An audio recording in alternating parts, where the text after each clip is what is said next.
Good morning, everyone. I hope this finds you well and living your best life in Jesus Christ. I was thinking this morning that there are many things I've wanted to do in my life that I haven't been able to do. Some of these things I haven't been able to do because I realized they were simply out of my reach for one reason or another, either because of physical problems or monetary problems, and sometimes lately just because of my age. Some of them are because my life took a different direction, either because of the results of choices I made or because of things that have happened that were really beyond my control. And at one time, I will admit that I was quite bitter about this, feeling that I had been cheated by life and living with deep, deep regrets. But not any longer. My only regret in life now is that I didn't serve the Lord years ago when I was first called. But as the saying goes, better late than never. I think that's the way it is with most people. I tend to find that whether you're young or old, folks make plans for the future, and then they get quite upset when they don't pan out exactly the way they thought they would. It's like John Lennon once famously said, life is what happens to you when you're busy making other plans.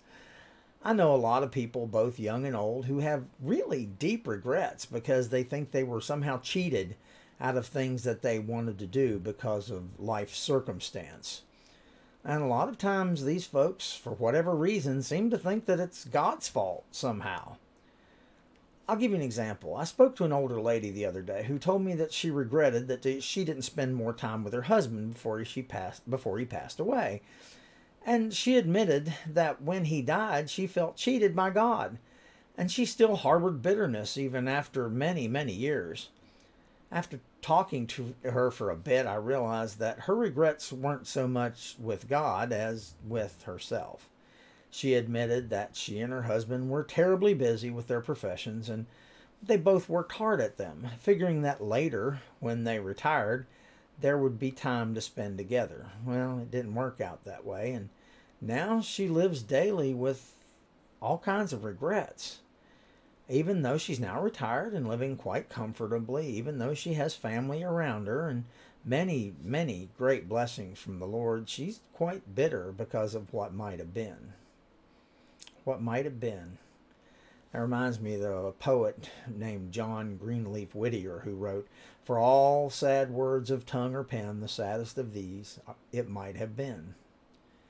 On last Sunday, I delivered a message called The Danger of Later, in which I pointed out that one of Satan's favorite tricks is to whisper later in our ears when we need to do something now. See, the devil has learned that he can whisper later to us and cause us to push off what we are told, commanded, or instructed to do today until tomorrow. Then we will miss the blessings attached to the command because we miss the window of opportunity. When that happens, that door, we often find, is suddenly locked when we try to access what lies inside. We didn't move fast enough.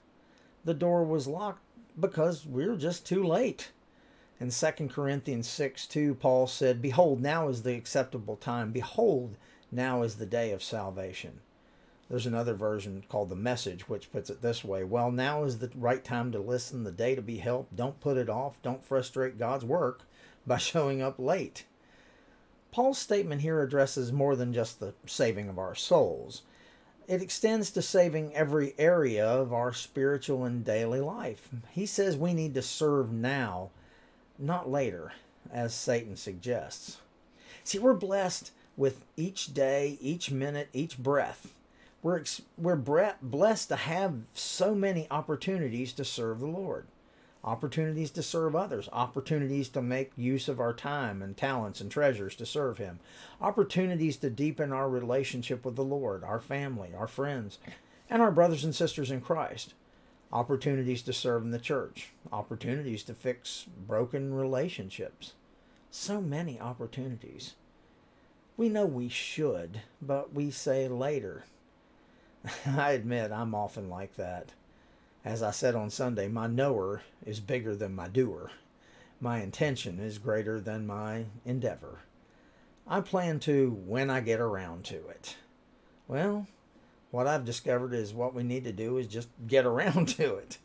And that demands a clear-cut decision to just do it. The decision is ours to make. let the opportunity slip by or get around to it. The thing is, we need to not squander the time we have, because the truth is, the Bible tells us we don't know how much time we have.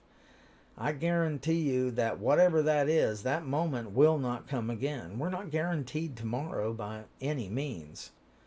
He said, behold, now is the accepted time.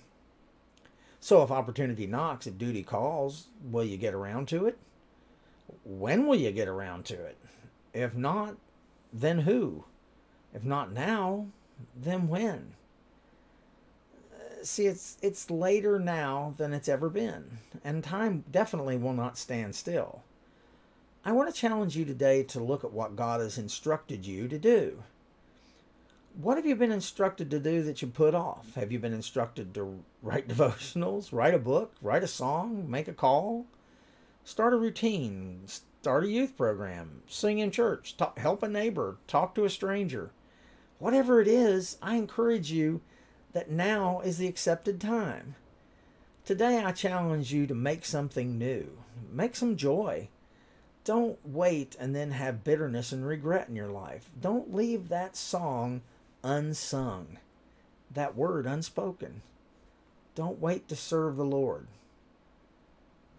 Do it now. I hope you make today a terrific day. I want you to know that I'm here if you need me, and I love you all.